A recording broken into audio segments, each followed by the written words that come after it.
The ancient stone tablet felt warm under Dr. James's fingers.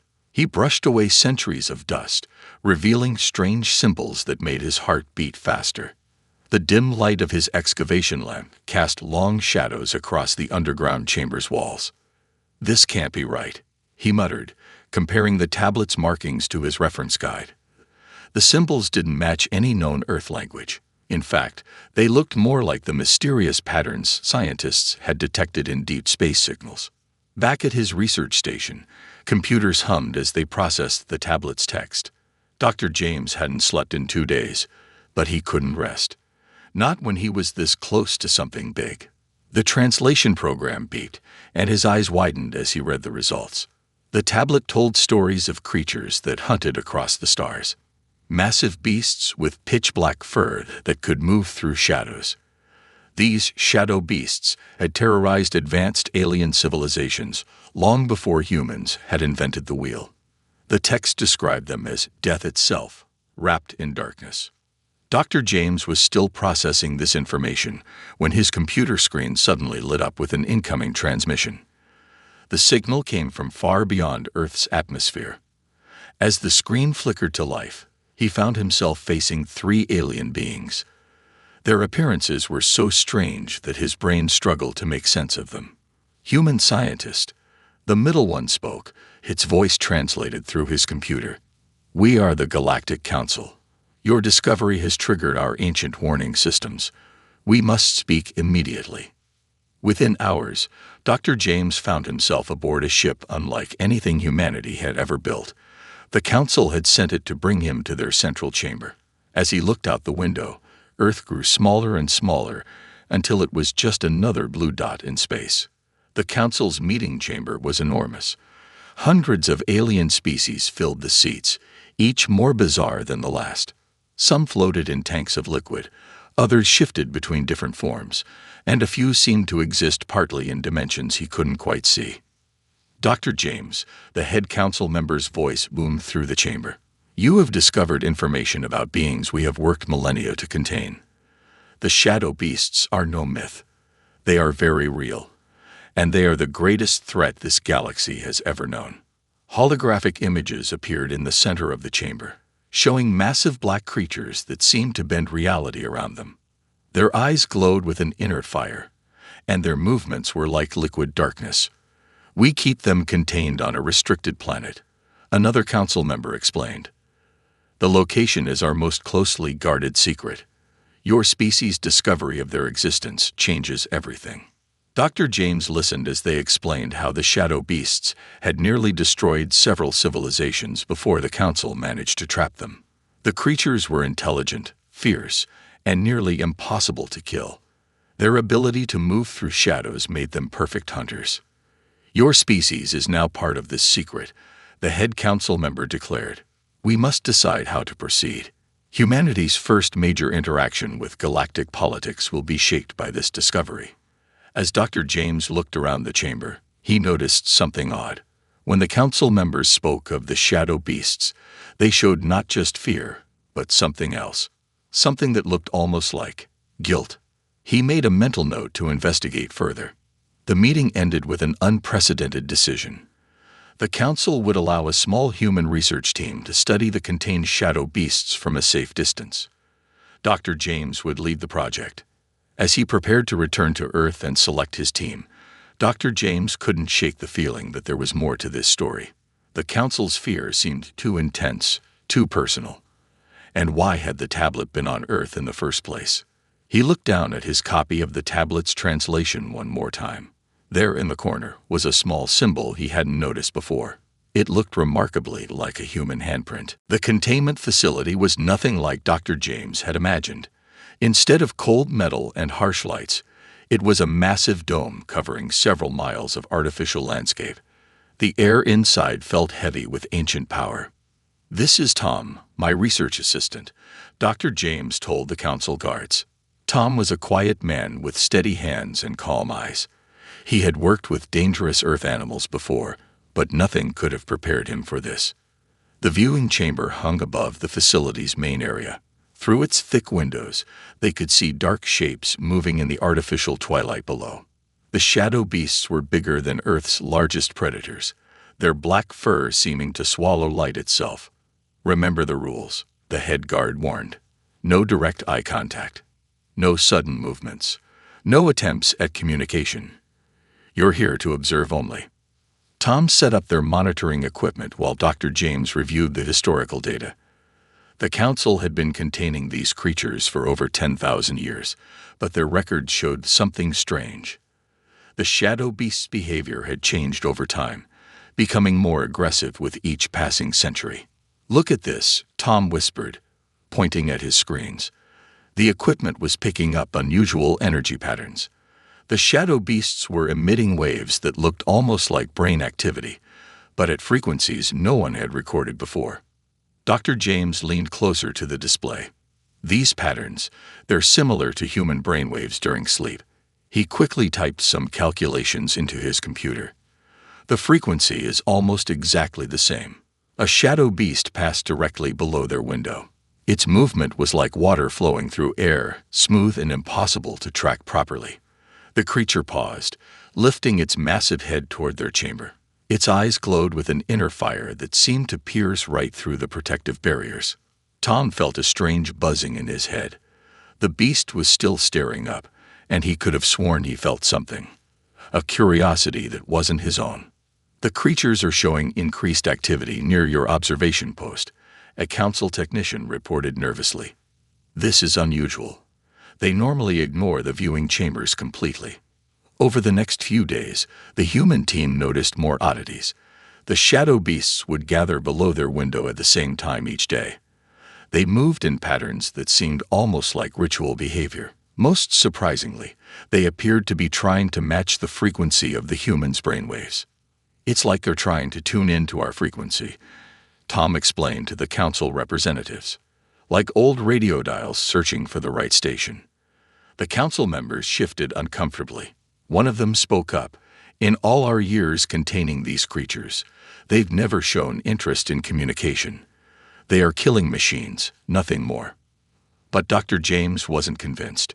He pulled up ancient records from the tablet they'd found on Earth. "Look at this symbol again." He pointed to the handprint. "What if humans weren't just random discoverers of this information? What if we're connected to this somehow?" That evening, as Tom was finishing his observations, something unprecedented happened. A shadow beast approached the viewing chamber's window, moving slowly and deliberately. Instead of its usual predatory stance, it sat back on its haunches, almost like a dog waiting for a command. The council guards rushed to raise additional barriers, but Tom held up his hand. "Wait," he said softly. "It's not attacking. It's presenting itself." The beast's eyes met Tom's, and this time the buzzing in his head formed into something clearer. An image, a feeling, a memory that wasn't his own. For a brief moment, Tom saw flashes of humans and shadow beasts together, not as enemies, but as companions. The moment broke when alarms began blaring throughout the facility. Multiple containment breaches detected. A voice announced over the speakers, "All personnel evacuate immediately." Dr. James grabbed his research data while guards rushed into the viewing chamber. But Tom stayed still, his eyes locked with the shadow beasts. Something was about to change forever, and he knew he needed to be ready for it. Red warning lights flashed across the containment facility as sirens blared their warning. Council guards rushed in all directions, their weapons ready. Through the chaos, Tom remained perfectly still at the viewing chamber's window, his eyes still locked with the shadow beast's burning gaze. "Tom, we need to evacuate now," Dr. James shouted, grabbing his assistant's arm. But Tom gently pulled away. "Something's wrong," Tom said quietly. "They're not trying to escape. They're afraid." Before anyone could respond, the facility's main door burst open. A massive shadow beast, larger than any they'd seen before, had somehow breached the inner barriers. Its black fur rippled like smoke as it entered the viewing chamber, causing the guards to back away in terror. "Don't shoot," Tom yelled, raising his hands. "You'll only make it worse." The beast's eyes swept across the room, glowing like twin suns. Council members pressed themselves against the walls, their bodies trembling. Years of ingrained fear kept them frozen in place. But Tom did something that made everyone in the room gasp. He took a slow, deliberate step forward. The beast's head snapped toward him, its mouth slightly opened to reveal teeth that gleamed like polished obsidian. It was close enough now that Tom could feel its breath, warm and ancient, against his face. "Tom," Dr. James whispered urgently.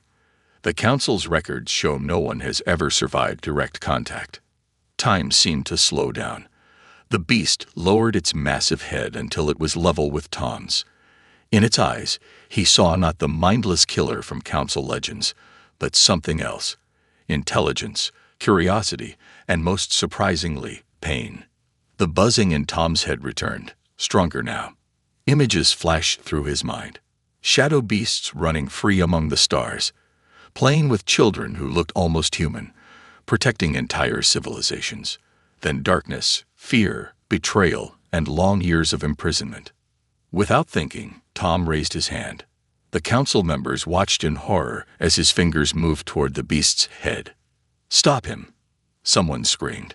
"He'll be torn apart." But what happened next would change galactic history forever. As Tom's hand made contact with the beast's fur, the creature did something no one had seen in 10,000 years. It purred. The sound rumbled through the chamber like distant thunder. The beast's eyes half closed in contentment as Tom gently scratched behind its ear, just like he would with a large cat. "Impossible," breathed the council member, dropping their weapon in shock. The other shadow beasts that had gathered outside the window began making the same sound, their purring creating a harmony that seemed to shake the very air. Dr. James rushed to his instruments. "The frequency patterns are synchronizing," he announced, his voice filled with excitement. "Their brainwaves are matching Tom's exactly." Tom smiled as the beast pressed its head further into his hand. "They were never meant to be contained," he said softly.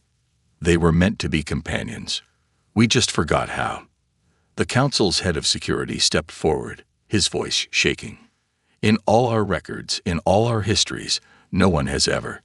How did you know they wouldn't attack?" Tom continued petting the beast, which had now sat down beside him like an oversized guard dog. "I didn't think about what you told me they were. I saw what they were trying to show me." As if to prove his point, the beast turned its massive head and gently licked Tom's other hand. The gesture was so dog-like, so familiar, that a few council members actually fainted. Dr. James was already documenting everything. "This changes our entire understanding of these creatures," he said. "And of human history, too. The question is, what do we do now?" The beast looked at Tom with those fiery eyes, and he knew this was just the beginning of something much bigger. The galaxy's deadliest predator had just become humanity's newest friend, and nothing would ever be the same. The Council's main research facility buzzed with activity. Screens displayed brain scans of both humans and shadow beasts, their patterns pulsing in perfect sync. Dr. James hadn't slept in days, too excited by each new discovery. "Look at this," he said, pointing to an ancient star map he'd found hidden in the tablet's markings. "These aren't just random locations. They're colony worlds, places where humans and shadow beasts lived together." Tom sat nearby, the large shadow beast still faithfully by his side.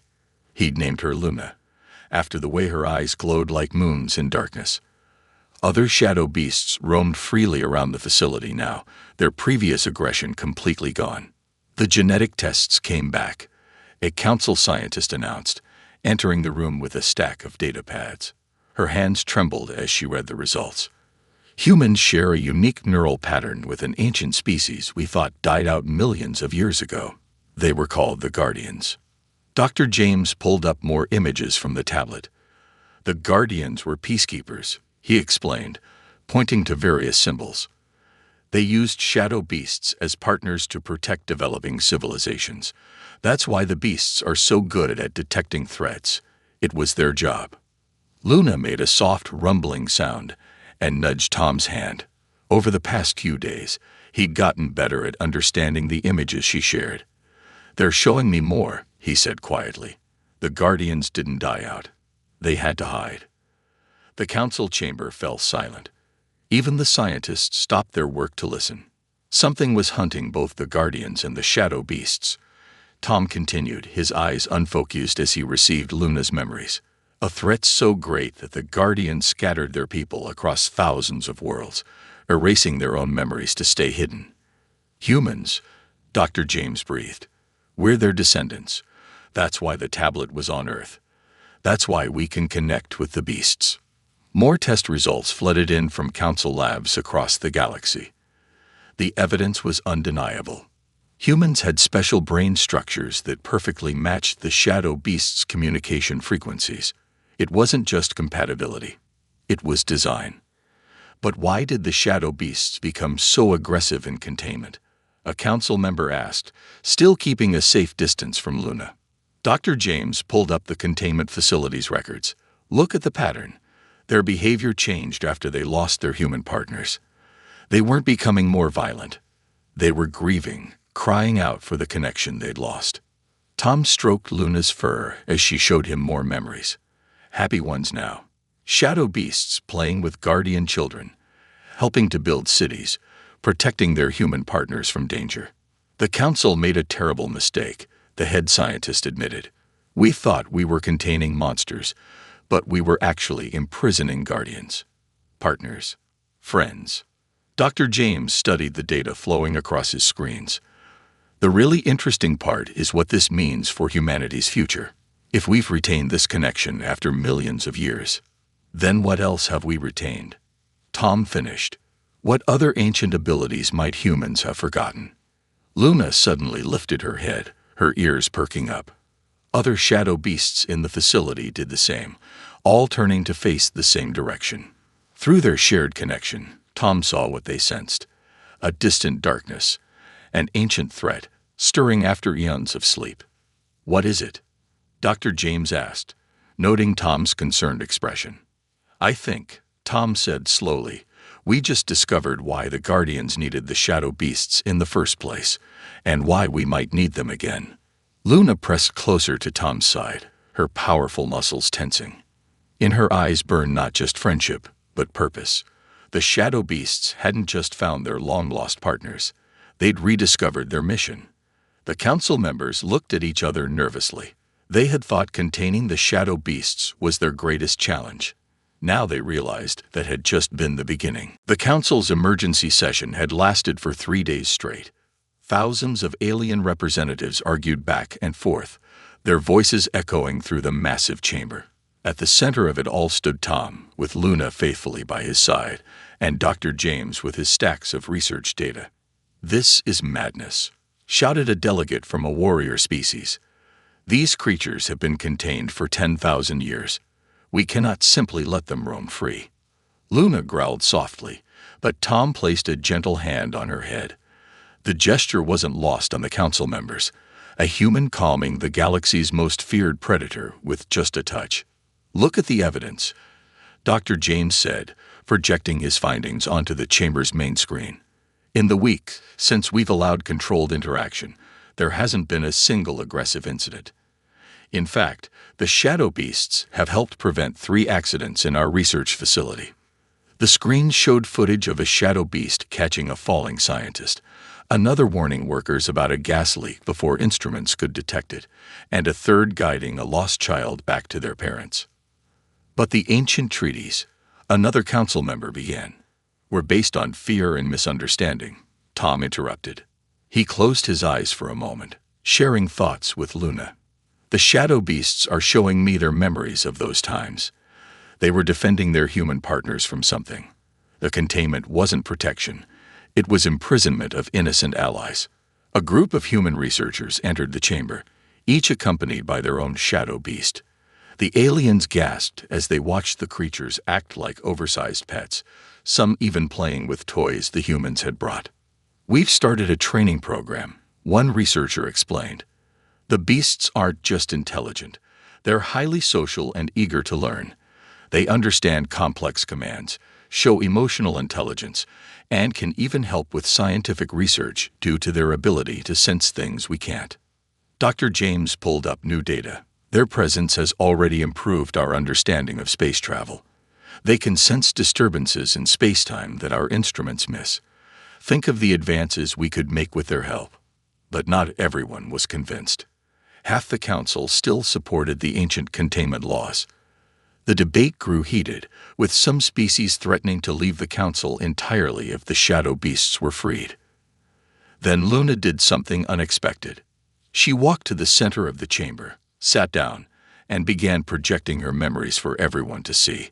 Through their neural link, she broadcast images into every mind present. The council members saw the truth. Shadow beasts helping to build the first interstellar civilizations, protecting developing worlds from cosmic threats.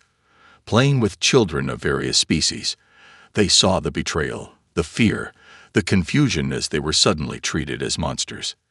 They never stopped being guardians, Tom said softly. We just stopped letting them be. A small alien child, who had sneaked into the chamber with their parent, suddenly ran forward. Before anyone could stop them, they reached Luna and hugged her leg. Luna gently nuzzled the child, purring softly. The chamber fell silent. Perhaps, the council leader finally said, "It's time to admit we were wrong. The question is, what now?"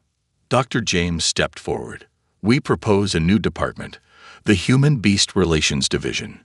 We'll train shadow beasts and human partners, study their abilities, and reintegrate them into galactic society.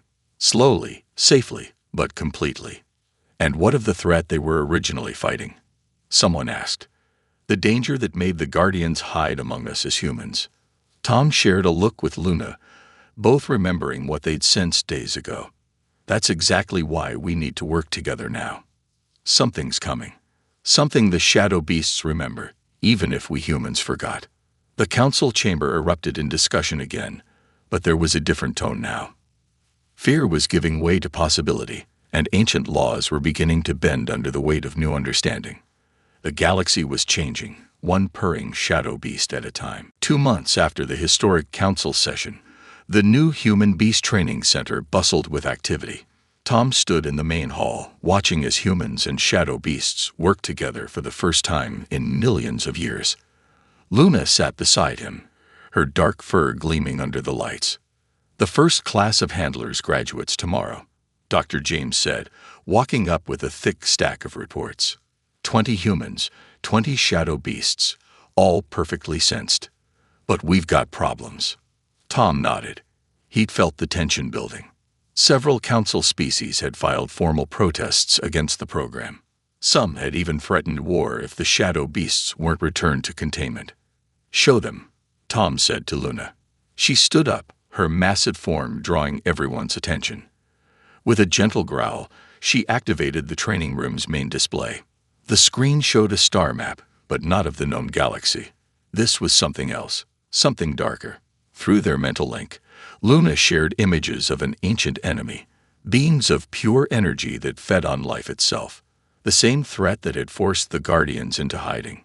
"They're getting closer," Tom explained to the gathered crowd. "The shadow beasts can sense them. That's why they're so desperate to rebuild their partnership with humans. We're running out of time." A group of protesters had gathered outside the center. They carried signs with ancient warnings about shadow beasts, demanding the creatures be locked away again. But they fell silent as they watched through the windows. Inside, a young handler was demonstrating the new training techniques. Her shadow beast, a smaller female named Star, moved through an obstacle course. Together, they located hidden energy signatures, identified potential threats, and even helped repair complex machinery. "The shadow beasts aren't weapons," the handler explained to the watching council representatives.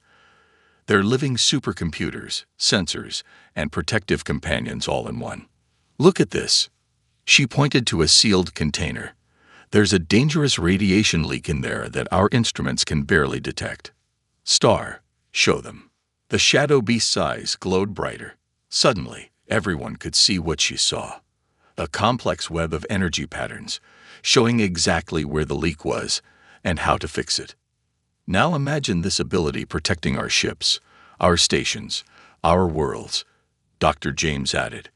"The Guardians didn't partner with them by accident. They chose the shadow beasts because they could see things we couldn't. Luna suddenly tensed. Through their link, Tom saw what had caught her attention. The star map was changing. The dark energy beings were moving faster now, much faster than before. "We don't have time for politics anymore," Tom announced. "The threat the Guardians fled from. It's almost here. We need every shadow beast and every human handler trained and ready." The council members present looked at each other nervously. One stepped forward, an ancient being who had voted for containment. "Show us again," they said. "Show us what you see." Luna shared the vision with everyone in the room. The darkness between stars, moving with purpose.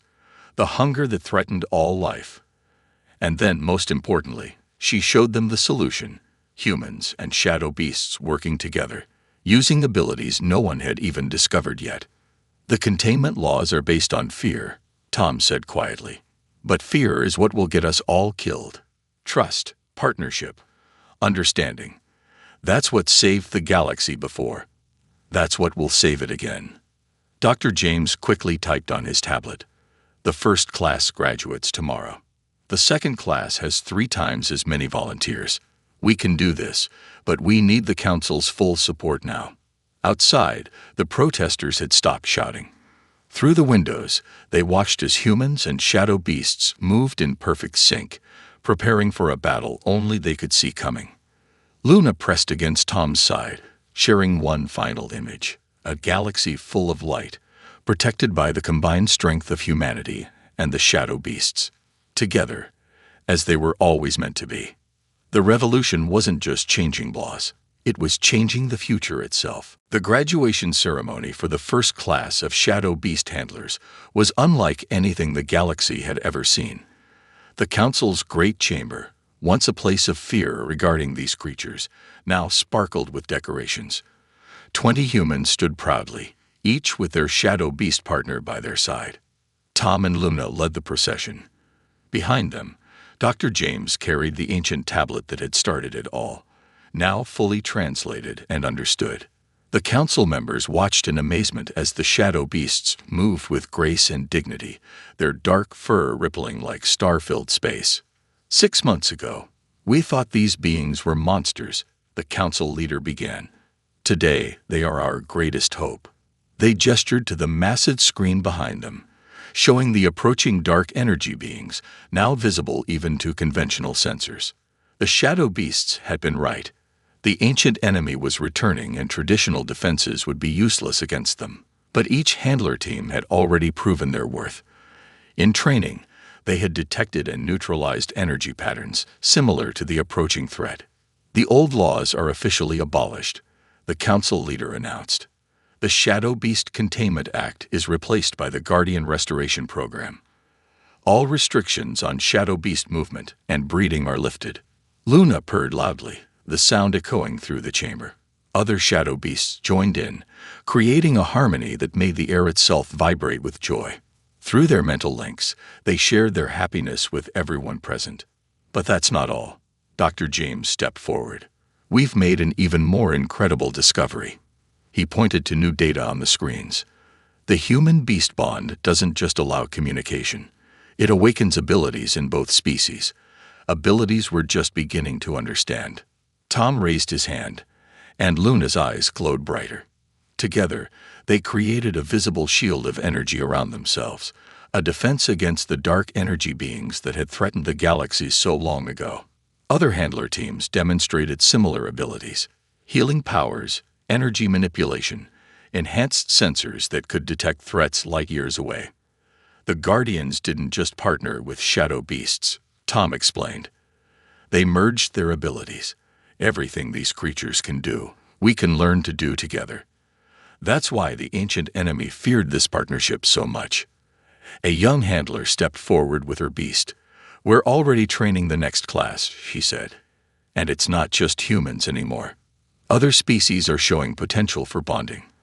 The shadow beasts are choosing partners from across the galaxy." The chamber erupted in excited discussion. The very aliens who had once feared the shadow beasts were now eagerly volunteering for compatibility testing. Luna suddenly looked up, her ears perking forward. Through their link, Tom saw what she detected. The dark energy beings had changed course. They had sensed the awakening of their ancient enemies and were retreating back into deep space. "They remember," Tom said, scratching Luna behind her ears. "They remember what humans and shadow beasts can do together, and they're afraid." Dr. James checked his instruments. "The threat is withdrawing, but we'll be ready if they return. The second class of handlers begins training tomorrow, twice the size of the first. Within a year, we'll have handler teams on every major world." The council leader smiled, watching as a group of alien children cautiously approached the shadow beasts. The creatures gently lowered their massive heads, allowing the little ones to pet them. "Perhaps this is what we needed all along. Not just protection from external threats, but a reminder that the universe's most frightening things are often just misunderstood friends." As the ceremony ended, Tom looked at the tablet one last time. The handprint that had started their journey now seemed to glow with its own light. Humanity had done more than just rediscover an ancient partnership. They had reminded the galaxy that appearances could be deceiving, and that sometimes the deadliest predator could become the most loyal friend. Luna nuzzled his hand, sharing images of the future. A galaxy protected not by fear and containment, but by understanding and cooperation. The shadow beasts had finally come home, and the stars themselves seemed brighter for it. The story of humanity petting the galaxy's deadliest predator had become the story of the galaxy learning to pet them too.